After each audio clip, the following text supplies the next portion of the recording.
Но мы не можем допустить, чтобы кто-то по хорошим дорогам будущего ездил на «Мерседесах», а кто-то прозябал в бараках, которые разваливаются у нас на глазах. Мы должны стимулировать строительство недорогого, комфортного, энергоэффективного и экологичного жилья.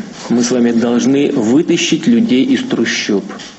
Это одна из важнейших социальных и политических задач. Это просто долг наш перед гражданами России, которые до сих пор живут в таких условиях.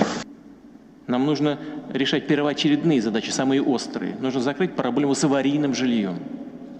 И из трущоб людей вытащить. Вот что нужно сделать. Хотя аварийное подчас мало чем отличается от ветхого, но тем не менее нужно действовать поэтапно. Хотим, чтобы 5 миллионов семей получало новое жилье в год, то строить нужно 120 миллионов. Позорную страницу надо закрывать, надо людей вытаскивать из трущоб. И так, чтобы новые у нас не росли, эти трущобы, чтобы объемы аварийного жилья не увеличивались. Я уже говорил много раз, еще раз хочу подчеркнуть, надо вытащить людей из трущоб.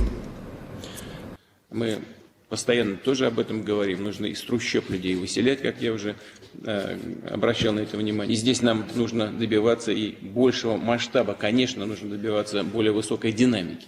Федеральная программа с началом СВО, откровенно, по аварийному жилью, она приостановлена, чтобы вы понимали. То есть здесь, вот сейчас сказать, что завтра все мы аварийное жилье поставим, было бы неправдой. Пока мы немножко не вздохнем после СВО, какие-то деньги не появятся, мы эту тему вообще не продаем. Я вам и говорю, как есть на самом деле.